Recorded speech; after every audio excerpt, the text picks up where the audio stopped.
kali ini. Sebelum kita memulai acara ini, ada kita berdoa ya Bapak Ibu ya. Berdoa dimulai.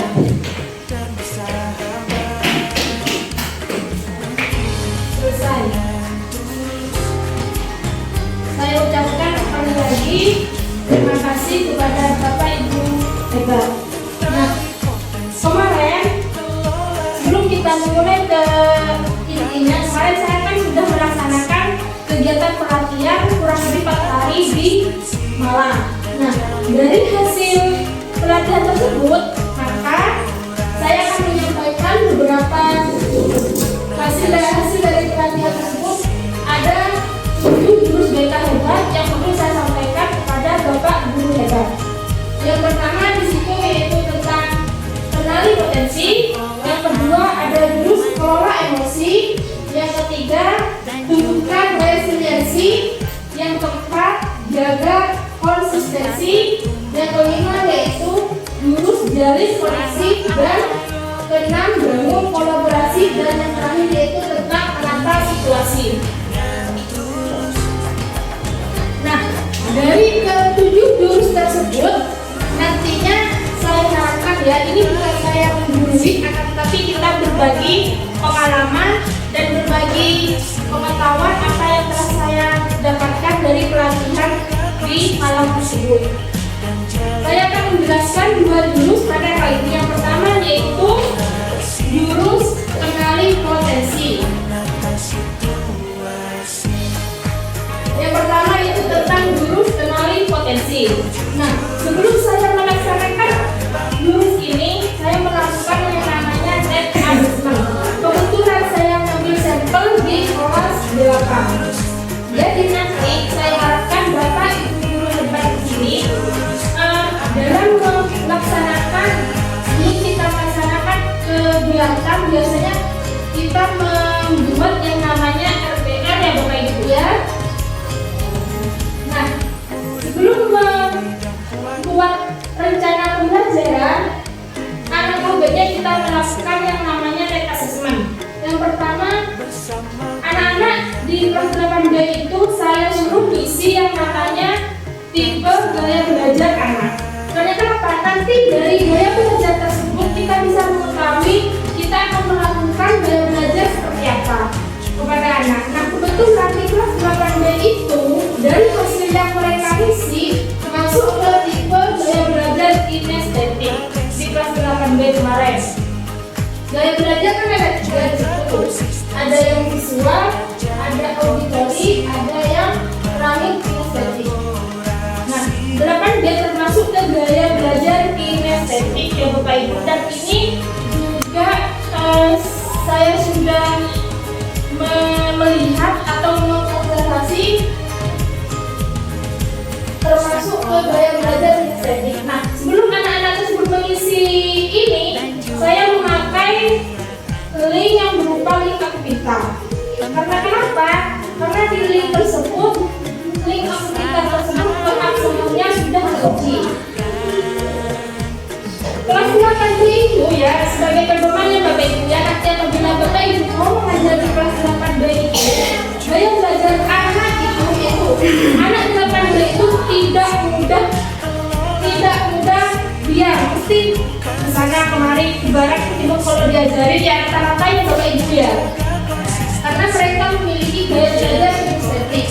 Yang kedua, mereka lebih condong ke mata pelajaran seni karena lebih memposisikan mereka melalui gerakan-gerakan ya.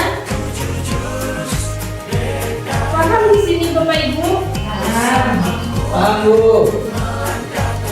Yang kedua yaitu tentang jurus 2 yaitu tentang kelola emosi. Nah, ini bukan hanya murid kita, apalagi murid kita sangat beragam Bapak Ibu. Nah, kita perlu mengelola emosi dalam menghadapi anak didik kita di kelas. Dalam jurus kedua ini, saya menggunakan yang namanya ARKA. Ada aktivitas, ada refleksi, ada konsep, ada aplikasi. Aktivitas kita di sini yaitu melalui kertas emosi. Yang kedua yaitu refleksi. Nanti akan ada yang namanya diskusi, menggali makna di balik permainan yang nanti saya berikan. Yang ketiga yaitu konsep. Permainan tersebut menggunakan konsep SEL, yaitu pembelajaran sosial emosional. Dan yang terakhir yaitu aplikasi. Nanti kita akan belajar bagaimana pengaplikasian kita di dalam kelas.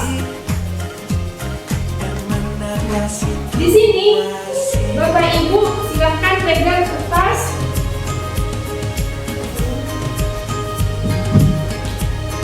Ya. Nah, Bapak Ibu sudah pegang kertas. Nah, di situ nanti Bapak Ibu ada sebuah masalah ya yang saya tampilkan. Nanti kertas itu gunanya untuk misalkan Bapak Ibu senang hanya kertas itu cukup diusap-usap saja. Ya, jika Bapak Ibu merasa kesan dari peristiwa nanti yang akan saya paparkan, maka kertas itu dikemas. Jika marah, maka kertas itu disobek. Sudah paham? Nah, permasalahan yang pertama, pagi itu bapak atau ibu guru berangkat ke sekolah mengendarai sepeda motor. Bahan ajar yang sudah disiapkan rapi digantung di motor. Namun beberapa meter sebelum sampai ke sekolah, motor mendadak mogok karena kehabisan bensin. Dengan cepat bapak ibu guru mendorong motor hingga sampai ke sekolah. Bagaimana responnya Bapak Ibu menghadapi masalah itu? Berarti sabar semua? Udah tahu bensin habis kok malah dinaikin. Masih sabar. Nah sekarang Udah tahu bensin habis ya diisi. Sekarang permasalahan yang kedua. Sampailah Bapak Ibu di kelas, hampir semua murid datang tepat waktu. Namun, belum sempat suasana stabil, Adi masuk terlambat. Ia hanya menunduk sambil berkata, "Maaf Bu Kak, saya telat." Bagaimana? Nah, sabar. Sabar. Akhirnya bagus. Bukan lebih parah, harus kita kok. Ya, kalau sabar itu. Permasalahan ketiga, pelajaran pun dimulai. Namun saat akan menggunakan bahan ajar yang sudah disiapkan, Bapak Ibu guru tersadar bahwa bahan tersebut tidak ada. Dicari ke sana kemari, tapi tetap tidak ditemukan. Dengan terpaksa Bapak Ibu guru melanjutkan mengajar seadanya. Bayangkan aktivitas mengajar yang seru ketika dia. Gimana perasaannya? Nanti orang tua ini. Oh, itu Sabar? Apa kecewa? Apa kesal? Sabar. Ya, cara yang baik, ada cara baik. Berarti apa jawabannya? Sabar. Ya, sabar ya.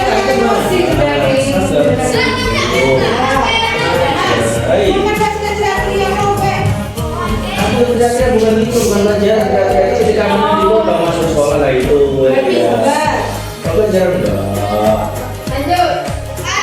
Permasalahan keempat. Di rumah pelajaran saat Bapak Ibu mengajar, Andi terlihat tidak memberikan perhatian. Dia menunduk di bangkunya.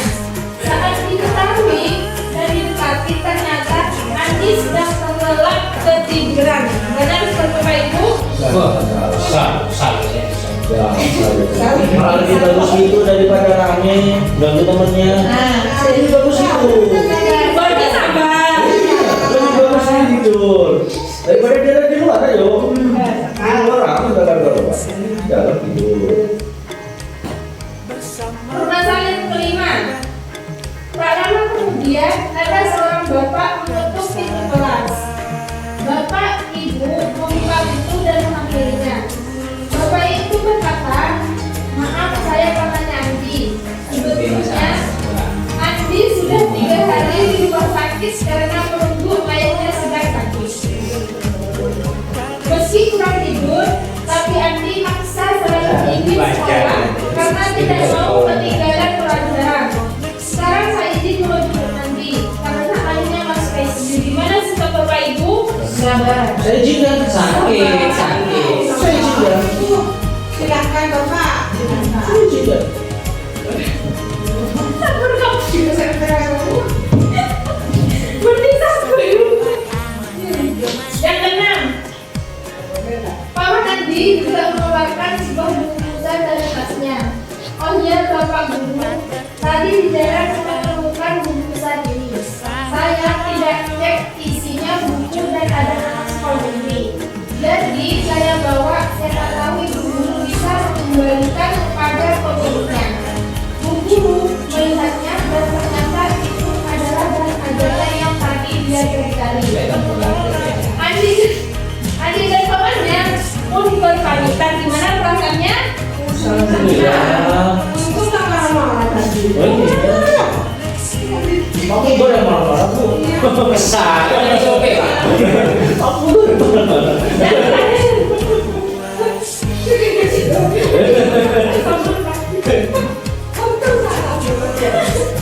Dan terakhir, Bapak Ibu kembali ke kelas dengan buku ajar yang kembali di tangan. Bapak Ibu guru melanjutkan pelajaran dengan semangat menggunakan bahan ajar yang telah disiapkan. Pelajaran itu berjalan dengan penuh kegembiraan. Kata terakhirnya gimana? Nah, Itu gembira, kan kegembiraan. gembira. Udah gembira. Oke. Sekarang, bagaimana kondisi kertas yang dipegang Bapak Ibu semua? Itu Harus punya saya sudah sudah diorek. Apakah Bapak Ibu merasa menyesal dengan jawabannya? Tidak. Jika kertas itu adalah murid kita, bagaimana seharusnya kita bersikap? Sabar. sabar hati murid. Ya, sabar aja. Yang merasa bersin, gimana sikapnya? Misalkan ini dianggap sebagai muridnya kita, Nah, berarti tidak apa-apa. Jadi memang seperti ini, kembali ke orangnya, kembali ke anaknya. Lihat situasinya. Kalau anaknya mau kondisinya seperti itu, ya kita suruh kan harus bersabar. Cari masalahnya kenapa seperti itu. oh berarti Bapak Ibu guru termasuk yang sabar. Saya harapkan nanti pada saat pembelajaran di kelas, Bapak Ibu guru sesuai dengan yang sekarang ini yaitu sabar, ya. Amin. Sekian dan terima kasih saya ucapkan.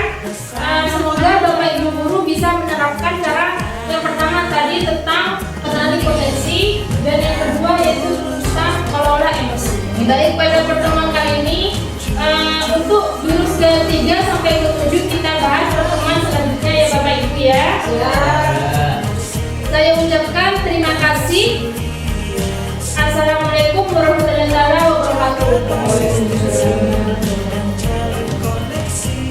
Assalamualaikum warahmatullahi wabarakatuh. Saya Ahmad Muhdor, guru di SMP Negeri 2 Kedunggu.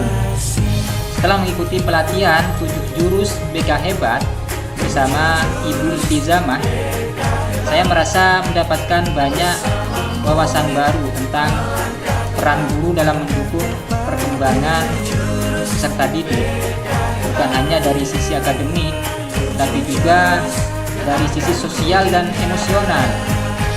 Pelatihan ini membuka pandangan saya bahwa tanggung jawab pembinaan karakter dan konseling itu tidak hanya berada di tangan BK saja, tetapi menjadi tanggung jawab bersama seluruh pendidik.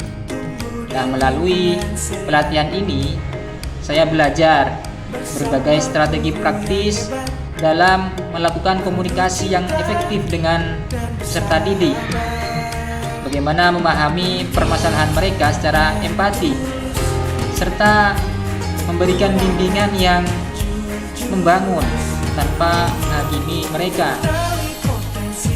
Pelatihan 7 jurus BK Hebat ini juga memberikan bekal keterampilan dalam menciptakan suasana belajar yang positif, memotivasi siswa, dan juga bekerja sama lebih baik dengan guru BK dalam menangani masalah yang dihadapi oleh siswa.